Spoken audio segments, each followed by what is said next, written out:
Olá, seja muito bem-vinda, seja muito bem-vindo.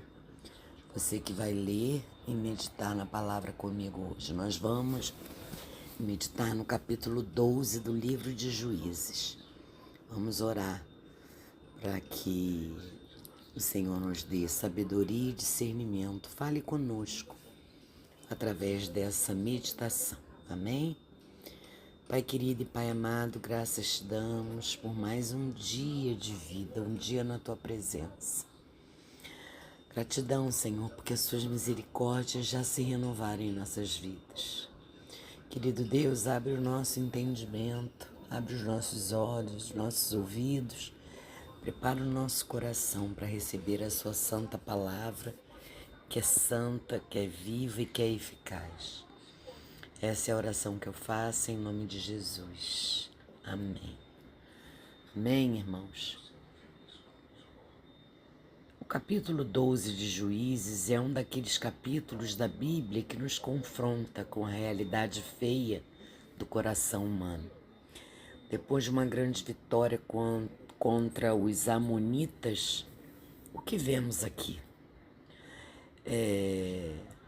Briga interna entre os próprios israelitas.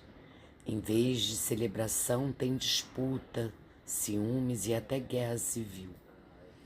Isso nos ensina que os maiores perigos nem sempre vêm de fora. Às vezes vêm de dentro do povo de Deus. Os homens de Efraim aparecem revoltados, acusando Jefté de não tê-los chamados para a guerra. A reação deles não tem nada a ver com um desejo sincero de ajuda, tem a ver com um orgulho ferido. Eles queriam parte da glória. A resposta de Jefté é simples. Ele diz que chamou sim, mas ninguém veio ajudar. Então ele enfrentou os inimigos sozinhos, confiando em Deus. O problema piora, porque os efraimitas ameaçam Jefté e ele responde com guerra. O conflito termina com 42 mil homens de Efraim mortos, e isso é trágico.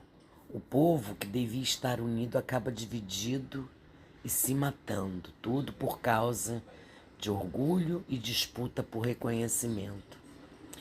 Tem um detalhe marcante nesse capítulo. Jefté usou um teste de linguagem, a palavra shibolete, para identificar os efraimitas.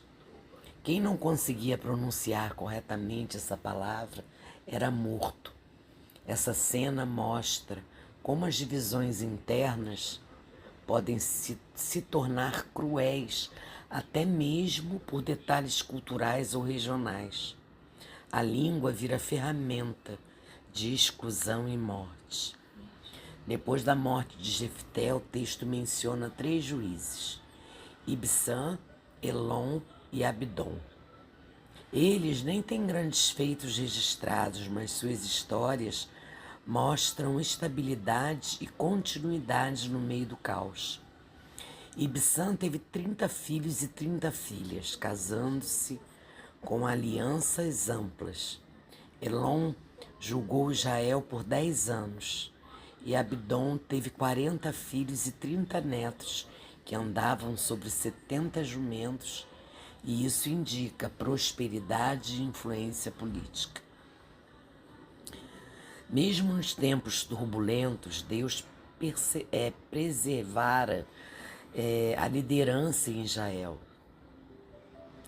Mesmo em tempos confusos, Deus ele mantinha a liderança em Israel. Assim que esses juízes ainda que esses juízes não tenham relatos épicos como Gideão ou Sansão, eles contribuíram sim com um período de paz e organização. E a gente precisa lembrar, irmão, que nem todo servo de Deus precisa ser herói de guerra. Muitos são fiéis em coisas menores, mas não menos importantes. O capítulo 12 mostra o perigo real do orgulho entre o povo de Deus. Às vezes, os inimigos externos são vencidos, mas os conflitos internos geram mais destruição do que as guerras lá fora. Jefté foi libertador, mas também alguém marcado pela dureza. E os efraimitas, cegos pelo orgulho, preferiram lutar contra seus irmãos a reconhecer a obra de Deus. A igreja hoje também enfrenta riscos semelhantes. Quando o orgulho, o ciúme e a busca por reconhecimento tomam o lugar da humildade e da cooperação, nos destruímos por dentro. Deus não nos chamou para competir, mas para caminhar juntos. A fidelidade no serviço, mesmo que ninguém perceba, é preciosa aos olhos do Senhor. Que aprendamos, irmãos, a viver com unidade, reconhecendo que toda vitória vem do Senhor e não de nós. E trazendo, refletindo esse capítulo para os nossos dias, uma das lições mais marcantes de Juízes é a importância da unidade. Vemos como a falta de comunicação e a divisão entre tribos levaram a conflitos internos e até mesmo a uma guerra civil entre os efraimitas e os gileaditas.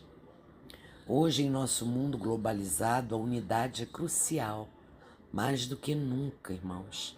Enfrentamos desafios complexos, como mudanças climáticas, pandemias e crises econômicas que exigem colaboração e solidariedade entre nações e comunidades.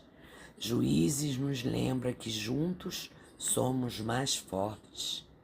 O capítulo também destaca a importância de líderes sábios e comprometidos com o bem-estar de suas comunidades.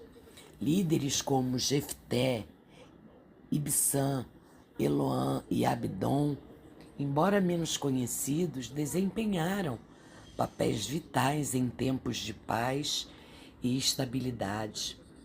Hoje, líderes em todos os níveis da sociedade enfrentam desafios complexos, desde crises de saúde pública até questões ambientais e sociais. A liderança sábia, irmãos, e responsável é essencial para nos guiar através desses desafios. E a história de Israel em Juízes nos convida a refletir sobre a nossa própria história. Assim como Israel passou por ciclos de pecado, opressão, arrependimento e libertação, também enfrentamos desafios e adversidades em nossas vidas. Podemos aprender com os erros e sucessos do passado para construir um futuro mais promissor. Ao olharmos para trás, encontramos lições valiosas sobre perseverança, resiliência e a busca pela justiça. O livro de Juízes também nos ensina a valorizar figuras menos conhecidas que desempenham papéis essenciais em nossas comunidades. Não são apenas os líderes mais visíveis que moldam o curso da história. Muitas vezes são as pessoas comuns, os heróis anônimos que contribuem para o bem-estar de suas comunidades. Reconhecer e valorizar essas figuras é uma parte importante de construir uma sociedade justa e inclusiva. Desculpe, irmãos. O capítulo 12 não é apenas uma parte da história de Israel, é uma narrativa que contém lições universais para toda a humanidade. As lições de humanidade, liderança sábia, reflexão sobre a nossa própria história e a valorização das figuras menos conhecidas são relevantes para os desafios que enfrentamos hoje. Ao aplicar essas lições em nossas vidas, a sociedade ao aplicar essas lições em nossas vidas e sociedade, podemos caminhar em direção a um mundo mais unido, justo e próspero. Amém, irmãos? Que maravilha esse capítulo, né? Vamos orar. Senhor Deus, agradeço pela leitura, pelo capítulo, pelos seus ensinamentos. Pai, oramos para que a nossa comunidade, a nossa nação e o mundo como um todo encontrem caminhos para a unidade, para que possamos resolver nossas diferenças, Pai, através do diálogo e evitar conflitos prejudiciais. Que a paz prevaleça e que possamos trabalhar juntos para superar os desafios que enfrentamos. Oramos também, Senhor, para que nossos líderes, em todas as esferas da sociedade, sejam dotados de sabedoria, discernimento e compaixão. Que eles busquem, Senhor, o bem-estar de suas comunidades e tomem decisões que beneficiem a todos. Também oramos, Pai, para que o Senhor levante líderes, pessoas comprometidas com a justiça e a igualdade, nos guiando em direção a um futuro melhor. Oro também, Senhor Deus, para que tenhamos humildade, a humildade de reconhecer nossas falhas e a disposição para aprender com elas. Que possamos, Pai amado, aplicar as lições da história de Israel em nossas vidas e sociedades, buscando um caminho de justiça, resiliência e perseverança. Que o Senhor nos dê sabedoria, Pai, para enfrentar os desafios que temos diante de nós e para construir um futuro mais promissor. Senhor Deus, guarda o nosso coração do orgulho que divide e destrói. Dá-nos humildade para reconhecer a Tua mão na vida dos outros e alegria em servir mesmo sem reconhecimento. Nos ensina, Pai amado, a andar em unidade, buscando a Tua glória acima da nossa. Preserva, Senhor, Teu povo da divisão e fortalece a comunhão que nasce do Teu Espírito. Essa é a oração que eu faço, Pai, em nome de Jesus. Amém. Amém, irmãos. Deus abençoe vocês.